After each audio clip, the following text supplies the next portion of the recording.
Hello everyone, and welcome to today's video. This video is part of a series where we are implementing a microservices-based social media application with the main goal of learning the microservices pattern as well as the challenges that come with it.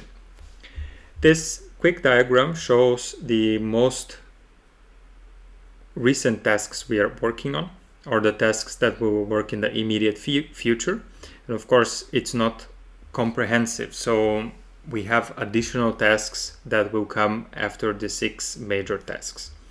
The second diagram implements or describes each of these tasks in a more detailed way, and if you are interested, you can pause the video and have a quick look over what we plan to implement in the future.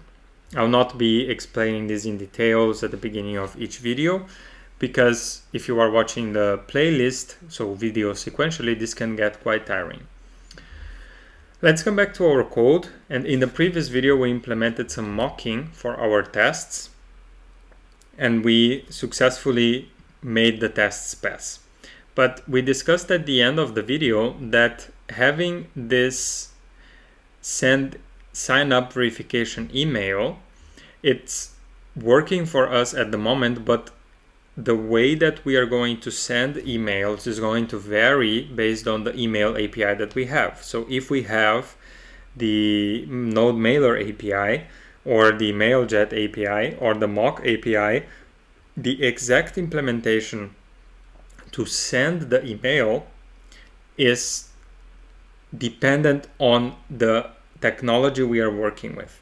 So here we want to be as abstract as possible, and we don't want to be dependent on the technology, because then this allows us to set an email API as we prefer.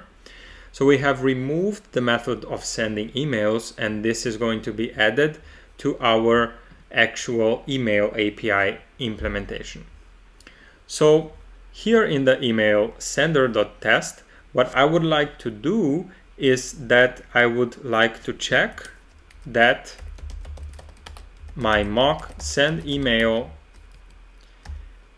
has been called once. Okay, now this is going to fail because I don't have a mock send email anymore. Let me start our test watcher. This is going to fail immediately because I deleted this. I updated this in the previous video to the mock send sign up verification email, but we are going to work now to make this mock send email implementation work as well, and we want to make sure that our mock email API is calling the send email method once we call the send sign up verification email. So let's come back to our interface, and how we're going to do that is I will change this a little bit. I'll change the naming here, because now this interface is going to be the interface of my email sender, right? So I'm just marking with an I here in front so that I can differentiate this from the email sender class. And here at the bottom, this email API is going to be of another type. So now I will export another interface, which is going to be the I email sender, email sender, email API, which extends the I email sender and implements the method send email. And for the moment, the send email is going to return simply void, right? Maybe we'll adjust this in the near future, but for the moment, we are just interested in making the types compatible. So now the types are passing, but in my mock email API, I need to extend the I email sender email API. And as you can see, it will start complaining that the mock email API does not implement the send email method, right? So here I'll implement a send email method. So now it stops complaining, but my test is still failing because I have no mock send email. Give it a couple of seconds, let it fail, and let's go back to our API and implement this export const mock send email, and this is going to be again a just mock function. So what we are going to do from the send email API is that we will return, or at least we don't need to return, but we can return if we want to. I will simply call the mock send email.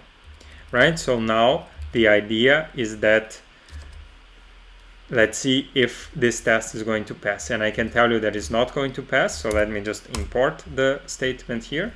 Let's let it finish and let's fail the test once again. And probably you can see why this is failing. It's because I don't call the send email method anywhere, right? So when I come to the send sign up verification email, what I would like to do is I would like to call this.send email. And once I call the this.send email, then I am going to actually send the email. And this could be maybe some function that is, or some response that is being parsed here. This we will define in the future, but the idea here is that I have called the send email internal method, and I'm registering this call by assigning the mock function to a variable, and I have also called the mock send sign up verification email. Now here I could do this a little bit different. I could call this at the beginning, and then I could return the this.send email, but this is going to fail because I'm not returning this, right? So if I return the mock send email here, then this will also work. Let's see if the tests are going to pass.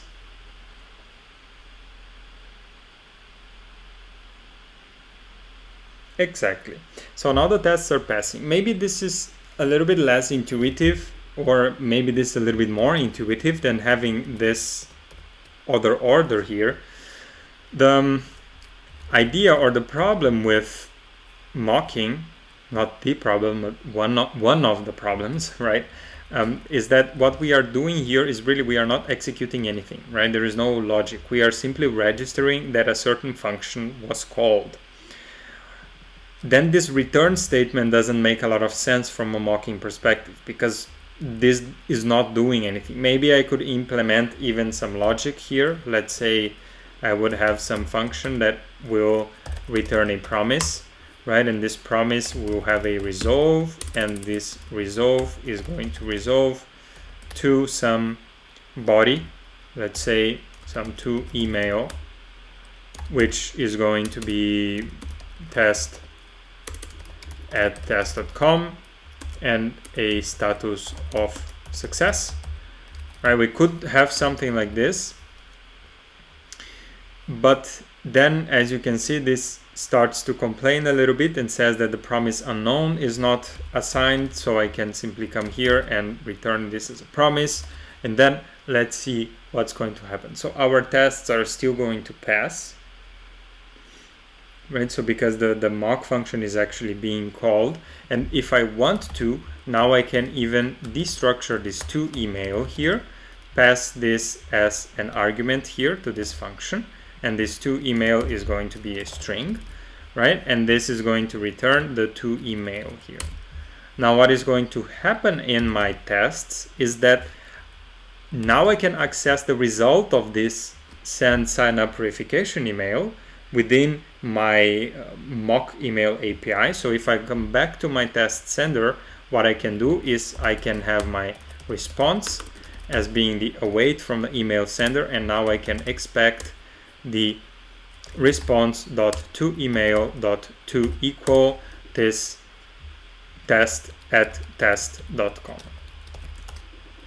Okay, and now this should also pass, right? Let's see what is going to happen with our tests, but I'm pretty sure this is going to pass because now we are mocking the implementation of the method. So as you can see here in the send email method, we are not mocking anything. This is simply a variable to register that a certain function was called. But if I pass an implementation to the mock, then the mock is actually going to simulate this implementation for us.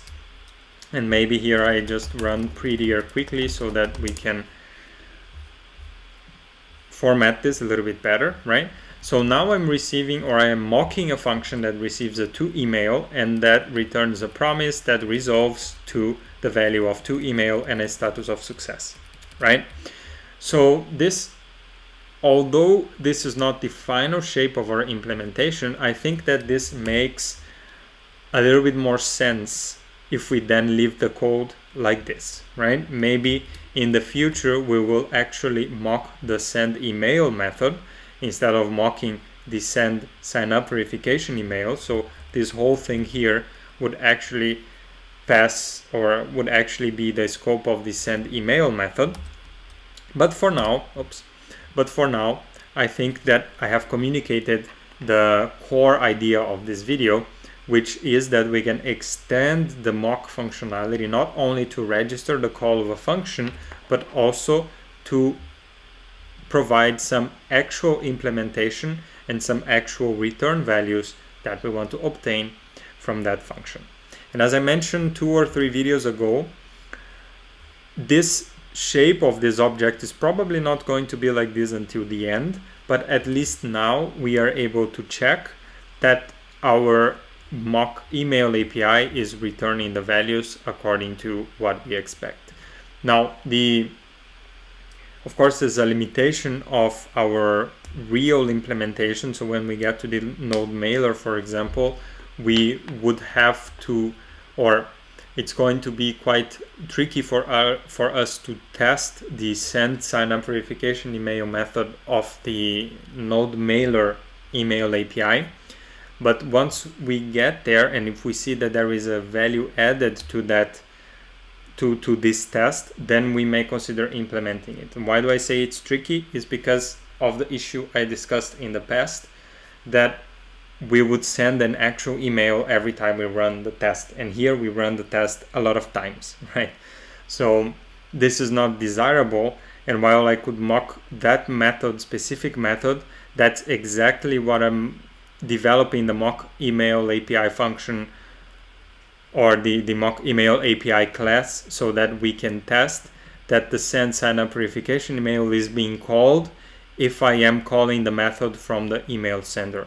And then if I ensure that within my node mailer email API, the send sign up verification email and the send email methods are correctly implemented, then by extension I can ensure that they are going to be called, and if they are called and correctly implemented, then the email is going to be sent. So this is a little bit more complex setup. This would fall in the area of integration tests, right? When we test the integration between different services, and we will see whether it's relevant or not for us to add unit tests for this. For the moment, I think we have accomplished enough with this video. So thank you for your time, and I see you in the next video. Bye bye.